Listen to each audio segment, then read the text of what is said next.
சுந்தரி. என் husband பேர் வந்து கிருஷ்ணகுமார். நாங்கள் பெரம்பூரில் வீடு கன்ஸ்ட்ரக்ட் பண்ணியிருக்கோம். இந்த வீட்டோட கிளைண்டோட ரெக்குயர்மெண்ட் G+2. இந்த சைட்டோட total land square feet 672 square feet தான்.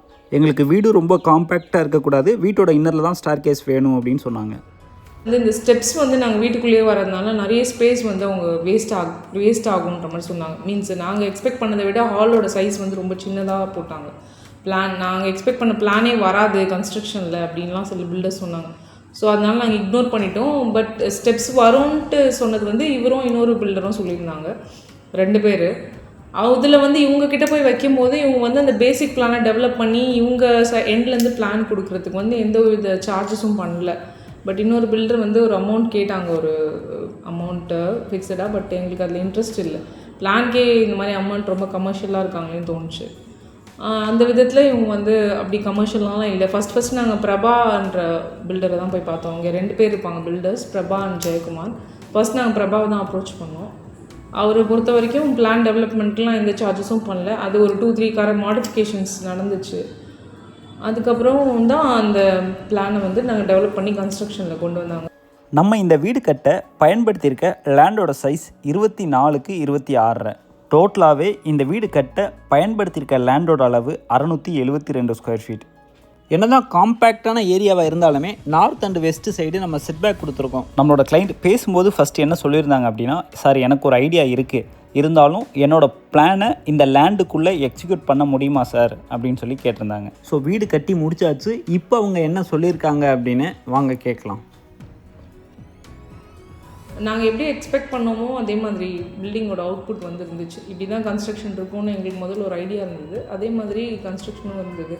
அப்புறம் டியூரிங் கன்ஸ்ட்ரக்ஷன் ஆல்சோ இங்கே நிறைய சேலஞ்சஸ்லாம் இருந்துச்சு. ஆனால் எல்லாருமே நல்லா கோஆப்ரேட் பண்ணி starting from Jayakumar, first Prabha, அதுக்கப்புறம் ஜெயக்குமார் தான் கேம் இன்டு பிக்சர். அவரோட ஒர்க் வந்து ரொம்ப நல்லாயிருக்கும்.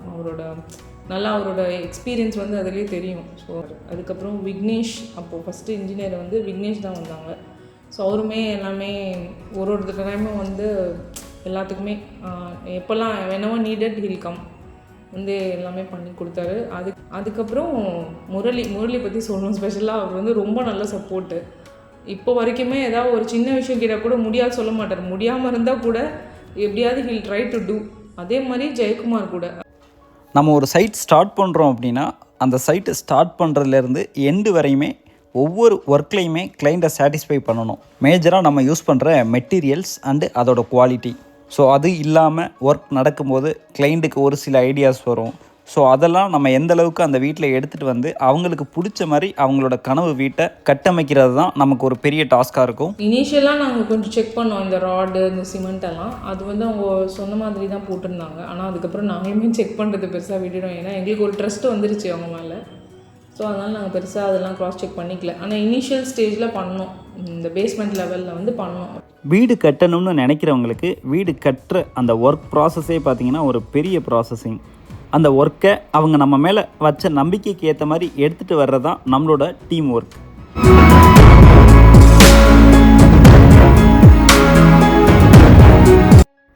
இந்த வீடு நம்ம சென்னை பெரம்பூரில் கன்ஸ்ட்ரக்ட் பண்ணி கொடுத்துருக்கோம். இந்த வீடு நம்ம என்ன மாதிரி மெட்டீரியல் யூஸ் பண்ணி கன்ஸ்ட்ரக்ட் பண்ணி கொடுத்துருக்கோம், என்ன மாதிரி பிளான் பண்ணி கன்ஸ்ட்ரக்ட் பண்ணியிருக்கோம், என்ன மாதிரியான ஐடியாஸ்லாம் இந்த வீட்டில் நம்ம இம்ப்ளிமெண்ட் பண்ணியிருக்கோம் அப்படின்னு ஒவ்வொன்றா ரிவ்யூ பண்ணி தெரிஞ்சுக்கலாம். அதுக்கு முன்னாடி நம்மளோட சேனலை ஃபாலோ பண்ணல அப்படின்னா மறக்காமல் ஃபாலோ பண்ணிவிட்டு வீடியோ ஃபுல்லாக பாருங்கள். இந்த வீட்டோட எலிவேஷன் பற்றி ஃபஸ்ட்டு தெரிஞ்சுக்கலாம். ஒரு ப்ரீமியமான எலிவேஷன் டிசைன் பிளான் பண்ணியிருக்கோம். ஃப்ரண்ட்டில் ஹைலைட்டாக காட்டுறதுக்காக பர்கோலா, பால்கனியில் பார்த்தீங்கன்னா ஹேண்ட்ரைல் வந்து கிளாஸ் கொடுத்துருக்கோம்.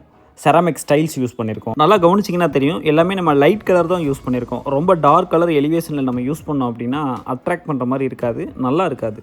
ஸோ மேக்ஸிமம் நீங்கள் வீடு கட்டுறீங்க அப்படின்னா எலிவேஷனில் வந்து டார்க் கலர் யூஸ் பண்ணாதீங்க. அடுத்ததாக கேட் ஓப்பன் பண்ணி உள்ளே என்ட்ரானதும் இந்த வீட்டோட கார் பார்க்கிங். என்னதான் ரொம்ப காம்பேக்டான லேண்ட் ஏரியாவாக இருந்தாலுமே நீங்கள் இந்த வீட்டுக்குள்ளே ஒரு தடவை என்ட்ரு ஆகிட்டீங்க அப்படின்னா உங்களுக்கு கண்டிப்பாக அப்படி ஃபீல் ஆகாது. ஸோ அந்த மாதிரி தான் இந்த வீட்டில் இருக்க ஒரு ஸ்கொயர் ஃபீட்டையும் யூஸ் பண்ணி பிளான் பண்ணியிருக்கோம். இந்த வீட்டோட கிரவுண்ட் ஃப்ளோரில் ஒரு பெட்ரூம், ஒரு living area and kitchen plan பண்ணி கொடுத்துருக்கோம். இந்த வீட்டோட கிரவுண்ட் ஃப்ளோரை ரிவ்யூ பண்ணி தெரிஞ்சுக்கிறதுக்கு முன்னாடி இந்த வீட்டோட ஃபஸ்ட்டு ஃப்ளோரை வாங்க போய் பார்த்துட்டு வந்துடலாம். இந்த ஏரியாவில் ஃபுல்லாகவே பார்த்தீங்கன்னா ட்ரைனேஜ் கனெக்ஷன் இருக்குது. அதனால் இந்த வீட்டில் சம்பு மட்டும்தான் கொடுத்துருக்கோம், செப்டி டேங்க் கிடையாது. ஃபஸ்ட்டு ஃப்ளோர் போகிறதுக்கான ஸ்டேர் கேஸில் ஃபுல் அண்ட் ஃபுல் பார்த்தீங்கன்னா கிரானைட் தான் போட்டு கொடுத்துருக்கோம். இந்த வீட்டோட கிளைண்ட் என்ன ரிவ்யூ கொடுத்துருக்காங்க அப்படின்னு வாங்க கேட்கலாம். நாங்கள் வந்து ஒரு 4-5 பில்டர்ஸ் வந்து கிட்ட இந்த கொட்டேஷன் வாங்கி ஷார்ட் லிஸ்ட் பண்ணி அவங்ககிட்டலாம் பேசணும். பேசிட்டு எங்களுக்கு நாங்கள் முதல்ல ஒரு டிசைனர் வச்சு எங்களுக்கு எப்படி ரெக்யர்மெண்ட் வேணும் அப்படின்றது மாதிரி நாங்கள் ஒரு சின்னதாக ஒரு பிளான் பண்ணோம். ஸோ அதை பிளான் பண்ணிவிட்டு எல்லாருக்கிட்டையும் நாங்கள் செக் பண்ணோம் எப்படி பண்ணுறாங்க, அவங்க பண்ண முடியுமான்னு. ஏன்னா இது கிரவுண்ட் ஃப்ளோர்லேருந்து ஃபஸ்ட் ஃப்ளோர் மேலே வர்றது வந்து எங்களுக்கு வந்து மேலே ஏற நீங்கள் பார்த்துருப்பீங்க வீடியோவில் ஒரே ஒரு ஸ்டெப்ஸ் தான் இருக்கும் மேலே போகிறது. ஸோ அந்த மாதிரி கொஞ்சம் யூனிக்காக டிசைன் பண்ணணும். ஏன்னா எங்களுக்கு அப்போ தான் எனக்கு ஹால் பெருசாக தெரியும், ஸ்கொயர் ஃபீட் கம்மி, அதனால் எனக்கு ஹால் கொஞ்சம் பெருசாக தெரியணுன்ட்டு நான் கிரவுண்ட் ஃப்ளோர்லேருந்து ஃபஸ்ட் ஃப்ளோர் ஏற ஸ்டெப்ஸ் வந்து வெறும் ஒரு சைடு ஒரே ஒரு ஸ்டெப்ஸ் மாதிரி தான் வரணும் அப்படின்னு சொல்கிற மாதிரி கேட்டிருந்தேன். அந்த மாதிரி தான் நாங்கள் டிசைன் பண்ணோம். அதுக்கேற்ற மாதிரி கேட்ட பில்டர்ஸில் ஒரு சில பேர் பண்ண முடியாது, கஷ்டம் அப்படின்னு சொல்லிட்டாங்க. பண்ண முடியும்னு சொல்லி ஒரு 2-3 பேர் வந்தாங்க. பட் அவங்கக்கிட்ட வந்து என்னதுன்னா கடைசியாக பிளான் கொடுக்கும்போது நீங்கள் முதல்ல அட்வான்ஸ் பண்ணுங்கள் அதுக்கப்புறம் தான் பிளான் கொடுப்பேன்னாங்க. பட் ஆனால் இவர் டிசைன் பண்ணி நாங்கள் சொன்ன மாதிரி எடுத்துகிட்டு வந்து கொடுத்துட்டு காஸ்ட்டை பற்றி எதுவுமே கேட்கல. அப்போ வந்து பிரபாகர் தான் நாங்கள் முதல்ல பார்த்தோம் இந்த டிஸ்கஸ் பண்ணுறதுக்கு. அப்போ பிரபாகர் வந்து காஸ்ட்டு எதுவுமே வாங்கலை, டிசைன்லாம் ஃப்ரீ தான் சார், நீங்கள் ஓகேனா சொல்லுங்கள் அதுக்கப்புறமா பார்த்துக்கலாம் அப்படின்னு சொல்லிட்டாரு. ஸோ அந்த ஒரு அப்ரோச், அந்த கமர்ஷியலாக அவர் முதல்ல இன்ட்ரெஸ்ட் காட்டலை. ஸோ மற்ற பில்டருக்கும் இவருக்கும் அதுதான் எனக்கு டக்குன்னு டிஃப்ரெண்ட்டாக தோணுச்சு. அது வந்து சரி ஓகே அப்படின்னு சொல்லிவிட்டு இவர்கிட்டயே நான் கொடுத்துட்டேன். நாங்கள் பிளான் பண்ண மாதிரி நாங்கள் என்ன யோசித்து பிளான் பண்ணமோ அதே மாதிரி தான் இவர் கன்ஸ்ட்ரக்ட் பண்ணி கொடுத்துருக்காரு. அதுதான் நம்மளோட கிளைண்ட்டு என்ன எதிர்பார்த்து நம்மக்கிட்ட வர்றாங்களோ அந்த ஒர்க்கை நம்ம கண்டிப்பாக அவங்களுக்கு சாட்டிஸ்ஃபை பண்ணி கொடுப்போம். கிட்டத்தட்ட 12 இயர்ஸ் எக்ஸ்பீரியன்ஸான ஒரு டீம் இருக்குது நம்மக்கிட்ட. ஸோ அதனால் கிளைண்ட் என்ன எதிர்பார்க்குறாங்க அப்படின்னு நம்ம முழுமையாக தெரிஞ்சுக்கிட்டு அதுக்கப்புறம் தான் அவங்களோட ரெக்யர்மெண்ட்டை பிளான் பண்ண ஸ்டார்ட் பண்ணுவோம். நம்ம கட்டி கொடுக்கும்போது ஒரு ஸ்கொயர் ஃபீட்டுமே நம்ம யூஸ் பண்ணுற மாதிரி பிளான் பண்ணிட்டாவே எங்கேயுமே இடம் வேஸ்ட் ஆகாது. அதுவும் இந்த மாதிரி டோட்டலாகவே ஒரு 672 ஸ்கொயர் ஃபீட்டு உள்ள லேண்ட் ஏரியாவை நம்ம எப்படி யூஸ் பண்ணணுமோ அதுக்கேற்ற மாதிரி யூஸ் பண்ணால் மட்டும்தான் நம்மளால் நல்ல ஸ்பேசியஸாகவும் அழகாகவும் காட்ட முடியும். ஒரு பில்டிங் நம்ம பார்க்கும்போது அழகாக இருக்கிறது மட்டும் இல்லாமல் நல்ல குவாலிட்டியாக இருந்தால் மட்டும்தான் நம்ம வீட்லேயுமே எந்த பிரச்சனையும் இல்லாமல் இருக்கும். நம்ம மக்கள்கிட்ட அடிக்கடி சொல்கிறது ஒன்று தான், 100 ரூபாய் 200 ரூபாய் ஸ்கொயர் ஃபீட்டுக்கு கம்மியாக பண்ணுறாங்க அப்படின்னு சொல்லி எந்த கான்ட்ராக்டர்கிட்டையும் உங்களோட வீட்டை கொடுத்து குவாலிட்டி இல்லாமல் கட்டிடாதீங்க. குவாலிட்டிங்கிறது ரொம்பவே மெயின். இப்போ நீங்கள் 100 ரூபாய் 200 ரூபாய் கம்மியாக இருக்குன்னு சொல்லி ஒரு கான்ட்ராக்டர்கிட்ட வீடு கட்ட கொடுத்துட்டீங்க அப்படின்னா என்ன பண்ணுவாங்க, அவங்களால மார்க்கெட்டில் இருக்க பிராண்டட் மெட்டீரியலை கண்டிப்பாக வாங்க முடியாது.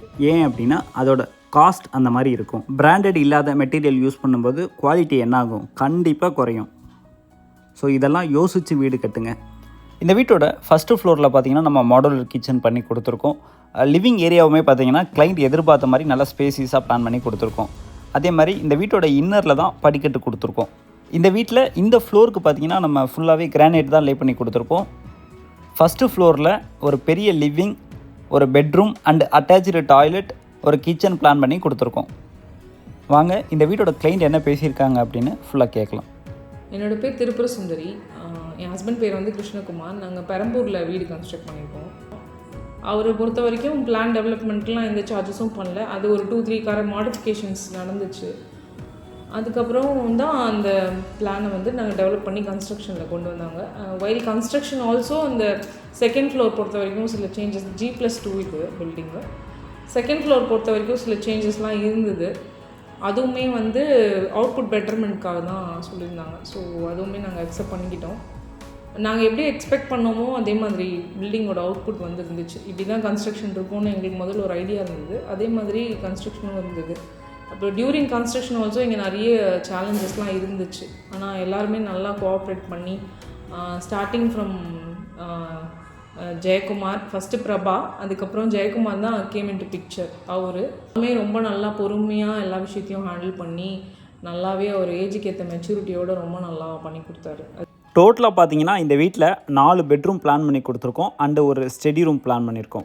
ஃபஸ்ட்டு ஃப்ளோர் அண்டு செகண்ட் ஃப்ளோரில் ஃபுல்லாகவே ஃப்ளோரிங்க்கு ஃபுல்லாக கிரானைட் தான் யூஸ் பண்ணியிருக்கோம். இந்த வீட்டில் A to Z எல்லாமே கிளைண்டோட டேஸ்ட்டுக்கு ஏற்ற மாதிரி தான் ஒவ்வொன்றுமே பண்ணி கொடுத்துருக்கோம்.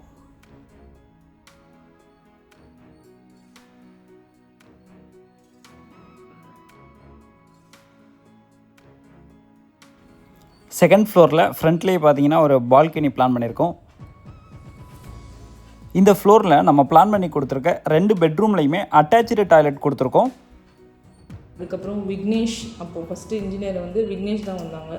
ஸோ அவருமே எல்லாமே ஒரு டைமும் வந்து எல்லாத்துக்குமே எப்போல்லாம் whenever நீடட் ஹில் கம் வந்து எல்லாமே பண்ணி கொடுத்தாரு. அதுக்கப்புறம் பாபு எலக்ட்ரிஷியன், அவருமே எலக்ட்ரிஷியன் கம் பிளம்பர். அவரோட ஒர்க் வந்து ரொம்ப நல்லாயிருக்கும். அவரோட எக்ஸ்பீரியன்ஸ் வந்து அதிலே தெரியும். ஸோ அந்த வந்து நமக்கு எங்கெல்லாம் நம்மளுக்கு பாயிண்ட்ஸ் வேணும், நம்மளோட ரெக்குவயர்மெண்ட்ஸ் என்னன்றதுக்கு ஏற்ற மாதிரி ப்ளம்பிங் லைன் அண்ட் எலக்ட்ரிக்கல் லைன்லாம் ப்ராப்பராக கொடுத்துருக்காரு. இப்போ வரைக்கும் எங்களுக்கு வந்து 1 month ஆகுது வந்து இது தேவையான எலக்ட்ரிக்கல் பாயிண்ட்ஸ் இருக்குது. இதுலேயுமே எங்களுக்கு வந்து இது இங்கே இல்லையே, இங்கே வந்துருக்கலாமே அப்படின்னு எங்களுக்கு தோணவே இல்லை. ப்ளம்பிங்கும் சரி, எலக்ட்ரிக்கல் பாயிண்ட்ஸும் சரி. அதுக்கப்புறம் முரளி பற்றி சொல்லணும் ஸ்பெஷலாக. அவர் வந்து ரொம்ப நல்ல சப்போர்ட்டு. இப்போ வரைக்குமே ஏதாவது ஒரு சின்ன விஷயம் கேட்டால் கூட முடியாது சொல்ல மாட்டார். முடியாமல் இருந்தால் கூட எப்படியாவது ஹில் ட்ரை டு டூ. அதே மாதிரி ஜெயக்குமார் கூட ஃபஸ்ட்டு இனிஷியலாக தான் வி இன்ட்ராக்டட் வித் பிரபா. அதுக்கப்புறம் வந்து ஜெயக்குமார் தான் வந்தார். ஆனால் வந்து இப்போ வரைக்குமே எப்போ கால் பண்ணாலும் எடுப்பாங்க. நல்ல ரெஸ்பான்ஸ் இருக்குது. முரளியுமே நமக்கு என்ன சின்ன ஒர்க் கூட இது பண்ணலாம் அது பண்ணலான்னு சொன்னால் கூட நல்லா பண்ணி கொடுப்பாங்க. போத் ஜெயக்குமார் அண்ட் முரளி 2 பேருமே நல்ல சப்போர்ட். இப்போ வரைக்கும் ஒயிட் வாஷ் கூட 2-3 கோட்ஸ் பண்ணிட்டோம் நாங்கள். சின்ன டச்சப்ஸ்லாம் நிறைய ஒர்க் நடந்துகிட்டே இருக்கிறதுனால டச்சப்ஸ் அடிக்கடி பண்ணுற மாதிரி இருந்துச்சு. பட் வந்து இப்போ வரைக்குமே சப்போர்ட் பண்ணி நல்லா பண்ணி கொடுப்பாங்க. அதனால் எங்களுக்கு ரொம்ப நல்லா சாட்டிஸ்ஃபைட் தான். பில்டிங் அவுட்புட்டும் எங்களுக்கு நாங்கள் நினச்ச மாதிரி கன்ஸ்ட்ரக்ஷன் முடிஞ்சிருக்கு. அண்ட் சப்போர்ட்டுமே ரொம்ப நல்லாயிருக்கும் எங்ககிட்ட. பேமெண்ட் கூட அவங்க கேட்குறதும் நாங்கள் ஆன் டைம் பேமெண்ட் பண்ணிவிடுவோம். பட் நாங்கள் எங்கள் சைட்லேருந்து டிலே பண்ணால் கூட அவங்க அதை பற்றி பெருசாக கேட்கவும் மாட்டாங்க. ஒரு தடவை ரிமைண்ட் பண்ணுவாங்க, பேமெண்ட் இந்த மாதிரி இருக்குதுன்னு சொல்லுவாங்க. நாங்கள் கொஞ்சம் டிலே பண்ணாலுமே அவங்க பெருசாக கேட்க மாட்டாங்க. நாங்களும் பெருசாக டிலே பண்ணதில்லை. பட் ஸ்டில் பண்ணாலுமே அவங்க அதை பற்றி பெருசாக கேட்க மாட்டாங்க. இனிஷியலாக நாங்கள் கொஞ்சம் செக் பண்ணோம் இந்த ராடு, இந்த சிமெண்ட்டெல்லாம். அது வந்து அவங்க சொன்ன மாதிரி தான் போட்டிருந்தாங்க. ஆனால் அதுக்கப்புறம் நாங்களுமே செக் பண்ணுறது பெருசாக விட்டுட்டோம். ஏன்னா எங்களுக்கு ஒரு ட்ரஸ்ட்டு வந்துருச்சு அவங்க மேலே. ஸோ அதனால் நாங்கள் பெருசாக அதெல்லாம் க்ராஸ் செக் பண்ணிக்கல. ஆனால் இனிஷியல் ஸ்டேஜில் பண்ணோம். இந்த பேஸ்மெண்ட் லெவலில் வந்து பண்ணோம். ராடு, அதுக்கப்புறம் சிமெண்ட்டெல்லாம் பண்ணோம். அதெல்லாம் நல்லாவே அவங்க என்ன சொல்லியிருந்தாங்களோ ஆஸ் பர் அக்ரிமெண்ட் தான் போச்சு. ஹவுஸ் வார்மிங்க்கு வந்தவங்க எல்லாருமே வந்து இந்த லேண்டில் இந்த ஸ்கொயர் ஃபீட்டில் கட்டின மாதிரி தெரில, பெருசாக இருக்குன்னு தான் சொன்னாங்க. எல்லாருமே 672 கட்டின மாதிரி தெரில, ஸ்பேஷியஸாக இருக்குன்னு தான் சொன்னாங்க. நாங்கள் இப்படி தான் நாங்கள் எக்ஸ்பெக்ட் பண்ணோம். ஆக்சுவலாக எங்களுக்கு இப்படி தான் வேணும்ன்ட்டு. அதுதான் 2-3 பில்டர் வரவே வராது இந்த மாதிரி ஸ்டெப்ஸ்ன்னு சொல்லிட்டாங்க. அவங்க ஸ்டெப்ஸ்க்கே நிறைய ஸ்பேஸ் வேஸ்ட் பண்ணாங்க.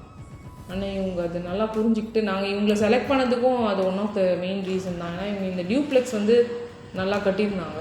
அவங்களோட வீடியோஸ் ரெஃபரன்ஸ்லாம் பார்க்கும்போது டியூப்ளெக்ஸில் உள்ள ஸ்டார்கேஸ் வைக்கிற வீடியோ எல்லாமே எங்களுக்கு எப்படி தேவையோ அந்த மாதிரி இருந்துச்சு. ஸோ அதனால தான் நாங்கள் இவங்களை செலக்ட் பண்ணதுக்கு அதுவும் ஒரு ரீசன் தான். எலிவேஷன் வந்து அவங்க ஒரு எலிவேஷன் தான் அமிச்சாங்க ஆக்சுவலி. அதையே நாங்கள் செலக்ட் பண்ணிட்டோம். அதுவே எங்களுக்கு பிடிச்சிருந்தது. ஸோ அதையே செலக்ட் பண்ணிட்டோம், அவ்வளோதான். ஆனால் அதில் ஃப்ரண்ட்டில் வந்து ஒரு சிஎன்சி டிசைன் மாதிரி அமைச்சிருந்தாங்க. எங்களுக்கு அது பெருசாக பிடிக்கல. இந்த மழை டைம்லலாம் டஸ்ட்டு அக்யூமுலேட் ஆகிடும் சொல்லி நான் அது வேண்டான்னு சொல்லிட்டேன். அப்புறம் கிளாஸ் அது கொஞ்சம் எக்ஸ்பென்சிவ் சைடும் இருந்துச்சு. ஸோ அதனால் பெஸ்ட் ஆப்ஷனாக கிளாஸ்ன்னு ஜெயக்குமார் சஜஸ்ட் பண்ணார். ஸோ அதனால் கிளாஸ் ஆஃப் பண்ணிட்டோம். எங்களுக்கு இது ரொம்ப பிடிச்சிருக்கு. இப்போ கிளாஸ் ஃப்ரண்ட் எலிவேஷனில் வர்றது ரொம்ப பிடிச்சிருக்கு. இந்த மெயின் டோர் கிரானைட் டைலிங்லாம் பொறுத்த வரைக்கும் ஃபுல்லாக எங்களோட செலெக்ஷன் தான். அவங்க விட்டு கேம்பிள் டைம் தான். ஏன்னா நாங்கள் 2 பேருமே ஒர்க்கிங். அதனால் எங்களுக்கு வந்து கொஞ்சம் நிறைய டைம் தேவைப்பட்டுச்சு. ஃபஸ்ட்டு அவங்களுமே அந்த டைம் கரெக்டாக அந்த ஸ்டேஜ் வரும்போது தான் சொன்னாங்க. ஸோ நமக்குமே அந்த சாட்டர்டே சண்டே மட்டும்தான் லீவ் இல்லையா. ஸோ நாங்கள் போயிட்டு கொஞ்சம் சில இடம்லாம் அவங்க சஜஸ்ட் பண்ண பிளேசஸ்லாம் போய் பார்த்தோம். அதில் தான் டைல்ஸ் சூஸ் பண்ணோம். கிரானைட் வந்து எங்களோட செலெக்ஷனாக தான் இருந்தது. நாங்களே எந்த இடத்துல வேணும்னு சொல்லி நாங்களே செலக்ட் பண்ணி இந்த இடத்துல எடுக்கிறோம் அப்படின்னு சொன்னோம். அவங்க பே பண்ணி எடுத்துக்கிட்டாங்க. அப்புறம் எங்ககிட்ட அதை டிடெக்ட் பண்ணிட்டாங்க. பாத்ரூம் ஃபிட்டிங்ஸ் எல்லாமே பேரிவர் தான் போட்டிருக்காங்க. மற்றபடி இந்த பாத்ரூமில் இது இங்கே வரணும், அது அங்கே வரணும்னு சொல்லி நாங்கள் தான் சொன்னோம். அது நல்லா இல்லைன்னா அவங்களுமே சஜஸ்ட் பண்ணுவாங்க, இது இப்படி இருக்கலாம் அப்படி இருக்கலாம். ஆக்சுவலி பாத்ரூம் டைல் பார்த்திங்கன்னா ஃபஸ்ட்டு நாங்கள் சூஸ் பண்ணதே வேறு தான். அது ஓல்டு மாடல்னு எங்களுக்கு தெரியாது. அப்புறம் தான் அவங்க சொன்னாங்க. அதெல்லாம் சூஸ் பண்ணிவிட்டு நாங்கள் ஃபைனலைஸ் பண்ணிட்டோம் ஆக்சுவலி. அப்புறம் அவங்க போய் எடுக்கும் போது டைல் பார்த்துட்டு இது ரொம்ப ஓல்டு மாடலு அப்படின்னு சொல்லி விக்னேஷ் தான் சஜஸ்ட் பண்ணார். இது வேணாம் மேடம், ஓல்டு மாடல் சொல்லிவிட்டு அங்கேருந்து கால் பண்ணி சொன்னாங்க. அப்புறம் நாங்கள் திருப்பி எங்களுக்கு டைம் தேவைப்படுச்சு. திருப்பி நாங்கள் செலக்ட் பண்ணி சொல்லி அதுக்கப்புறம் எடுத்தாங்க. சப்போர்ட் பொறுத்த வரைக்கும் ரொம்ப நல்லாயிருக்கும் இவங்ககிட்ட. எல்லாருமே எல்லா ஸ்டாஃப்ஸுமே நல்லா சப்போர்ட் பண்ணுவாங்க. நம்மளும் கொஞ்சம் கோஆர்டினேட் பண்ணணும்னு நினைக்கிறேன். பட் எங்கள் சைட்லேருந்தும் நாங்கள் அதை கொடுத்தோம். ஸோ அதனால் அவங்களும் நல்லா சப்போர்ட் பண்ணுவாங்க. தேல் ஹியர் அஸ். நம்ம எது அவங்க பண்ணாலுமே இந்த வீடு பொறுத்த வரைக்கும் நம்மளை கேட்காம எதுவும் பண்ண மாட்டாங்க. இது பண்ணலாமா அது பண்ணலாமான்னு கேட்பாங்க. நமக்கும் ஓகேனா பண்ணுவாங்க, வேண்டாம்னா விட்டுருவாங்க. அவ்வளோதான், நம்மளோட ஆப்ஷன் தான் end of the day. Because we are going to pay for it இல்லையா? ஸோ நம்மளை கேட்காம எதுவும் பண்ண மாட்டாங்க. நாம் எப்படி எதிர்பார்த்தோமோ அப்படி தான் வந்திருக்கு 100%. நாங்கள் அதான் சொல்ல பேசிக் பிளான் எங்களோடதாக தான் இருந்தது. இப்படி தான் வரணும்னு நினச்சோம். ஸோ அந்த மாதிரி தான் இருக்குது இப்போ வீடு. வீரராக கன்ஸ்ட்ரக்ஷன் பற்றினா ஸ்டாஃப்ஸ் பற்றி தான் சொல்லணும். நான் சொன்னல, எனக்கு சப்போர்ட் எங்களுக்கு ரொம்ப சாட்டிஸ்ஃபைடாக இருந்தது. இப்போ வரைக்குமே நல்லா சப்போர்ட் தான் எல்லா விதத்துலேயுமே. எஸ்பெஷலி ஜெயக்குமார், அவரும் கண்டிப்பாக பிஸியாக தானே இருப்பார். இவ்வளோ பெரிய பில்டர்னால் இல் பி கெட்டிங் ஃப்ரீக்வெண்ட் கால்ஸில். இருந்தாலுமே நம்ம கால் பண்ணால் கரெக்டாக எடுத்து ப்ராம்ப்டாக ஆன்சர் பண்ணுவாங்க. தோ தி கம்ப்ளீட்டட் தி கன்ஸ்ட்ரக்ஷன். இப்போ கால் பண்ணாலுமே he'll pick my call and he'll answer politely. அதே மாதிரி நல்லா பொலைட்டாக ஆன்சர் பண்ணுவாங்க, நல்லா பொலைட்டாக பேசுவாங்க. என்ன டவுட்னாலுமே சின்ன சின்ன விஷயம்னா கூட நம்ம அவங்ககிட்ட கேட்டோம்னா தில் எக்ஸ்பிளைன் அஸ் ப்ராப்பர்லி. சின்ன சின்ன சேஞ்சஸ்லாம் நமக்கு அதான் நம்ம என்ன சேஞ்ச் சொன்னாலுமே, அதான் என் ஹஸ்பண்ட் சொன்ன மாதிரி என்ன சேஞ்ச் சொன்னாலுமே கண்டிப்பாக பண்ணி தருவாங்க நம்ம சேஞ்சஸ் எல்லாமே. அதே மாதிரி வந்து அதான் அதுக்கான சார்ஜஸ் கண்டிப்பாக பண்ணுவாங்க. பட் நம்ம என்ன சேஞ்சஸ் எத்தனை வாட்டி சேஞ்ச் சொன்னாலுமே இது இப்படி பண்ணலாம் அது அப்படி பண்ணலாம்னா கண்டிப்பாக பண்ணி தருவாங்க. நாங்கள் அந்த மாதிரி நிறைய சேஞ்சஸ் பண்ணோம். வாலுமே ஃபுல்லாக கம்ப்ளீட் ஓப்பன் கிச்சனாக தான் இருந்தது. அப்புறம் லாஸ்ட்டில் தான் நாங்கள் அந்த வால் பில்ட் பண்ண சொன்னோம், ஹவுஸ் வார்மிங்க்கு முன்னாடி தான். ஸோ அந்த சின்ன வால் அப்போ தான் பில்ட் பண்ணாங்க. அந்த மாதிரி மேலே கூட அந்த ஸ்டோன் பெஞ்ச் வந்து டெரஸில் போட்டிருக்க ஸ்டோன் பெஞ்ச் நாங்கள் லாஸ்ட்டாக தான் சொன்னோம். ஃபஸ்ட்டே சொன்னோம், பட் அவங்க மறந்துட்டாங்க. அப்புறம் லாஸ்ட்டாக சொன்னோடனே முரளி தான் அது பண்ணி கொடுத்தாரு. RCC tank. ஆமாம், எனக்கு பர்டிகுலராக வாஸ் வெரி பர்டிகுலர். எனக்கு ஆர்சிசி தான் வேணும், சின்டெக்ஸ் வேணாம்னு சொல்லி நான் தான் சொன்னேன். அதுவுமே ஆர்சிசி அவங்க தான் பண்ணி கொடுத்தாங்க. கன்ஸ்ட்ரக்ஷன் பொறுத்த வரைக்கும் நாங்கள் எப்படி எக்ஸ்பெக்ட் பண்ணுமோ அவுட்புட் வந்து பில்டிங் அந்த மாதிரி வந்திருக்கு. இந்த டிசைனில் தான் வேணும்னு எக்ஸ்பெக்ட் பண்ணோம், அதுக்கேற்ற அவுட்புட் எங்களுக்கு வந்திருக்கு. We are very much satisfied. வீரராக கன்ஸ்ட்ரக்ஷன், அவங்க staffs coordination, every thing. Especially Jayakumar அவருமே நல்லா இப்போ வரைக்கும் கோஆர்டினேட் பண்ணி நல்லா பண்ணி கொடுத்துருவாங்க. ரொம்ப சாட்டிஸ்ஃபைட் தான் நாங்கள். அடுத்ததாக நம்ம இப்போ பார்த்துட்டு இருக்குது இந்த வீட்டோட கிரவுண்ட் ஃப்ளோரில் உள்ள ஹால். இந்த வீட்டோட கிரவுண்ட் ஃப்ளோரில் ஒரு bedroom, hall and kitchen plan பண்ணி கொடுத்துருக்கோம். அந்த பெட்ரூமில் பார்த்திங்கன்னா நம்ம அட்டாச்சு டாய்லெட்டுமே பிளான் பண்ணியிருக்கோம். ஒரு காம்பேக்டான ஏரியாவில், அதுவும் சிட்டிக்குள்ளே இந்த வீடை நம்ம எப்படி பில்ட் பண்ணியிருக்கோம் அப்படின்னு இந்த வீடியோ ஃபுல்லாக பார்த்துருந்தீங்க அப்படின்னா கம்ப்ளீட்டாக உங்களுக்கு தெரிஞ்சிருக்கும். இந்த வீடோட அவுட்புட் எப்படி இருக்குது அப்படின்னு உங்களுக்கு பிடிச்சிருக்கா இல்லையா அப்படின்னு சொல்லிட்டு கீழே கமெண்ட் பண்ணுங்கள். மறக்காமல் நம்மளோட social media page, Instagram, Facebook, YouTube இதெல்லாம் மறக்காமல் ஃபாலோ பண்ணுங்கள். அப்போ தான் நம்ம டே பை டே போடுற சிவில் ரிலேட்டடான அப்டேட்ஸ் உங்களுக்கு வரும். நீங்களுமே சென்னையில் சொந்தமாக ஒரு வீடு கட்டணும் அப்படின்னா கீழே கொடுத்துருக்க காண்டாக்ட் நம்பருக்கு உடனே கால் பண்ணுங்கள். சென்னையில் நம்ம பர் ஸ்கொயர் ஃபீட் 2150 ரூபா பர் ஸ்கொயர் ஃபீட்டில் எல்லாமே பிராண்டட் மெட்டீரியலை வச்சு நம்ம வீடு பில்ட் பண்ணி கொடுத்துக்கிட்ருக்கோம். சென்னை சர்க்கிளில் நம்ம 250+ வீடு பில்ட் பண்ணி கொடுத்துருக்கோம். லாஸ்ட் 12 இயர்ஸாக நம்மளோட நிறுவனம் சென்னையில் இயங்கிக்கிட்டு இருக்கு. சென்னை சரௌண்டிங்கில் உங்களுக்கு தெரிஞ்சவங்களோ இல்லை உங்கள் ஃப்ரெண்ட்ஸோ வீடு கட்ட போகிறாங்க அப்படின்னா மறக்காமல் இந்த வீடியோவை அவங்களுக்கு ஷேர் பண்ணுங்கள். கண்டிப்பாக யூஸ்ஃபுல்லாக இருக்கும். தேங்க்ஸ் ஃபார் வாட்சிங் திஸ் வீடியோ. மறக்காமல் வீடியோ ஃபுல்லாக பாருங்கள்.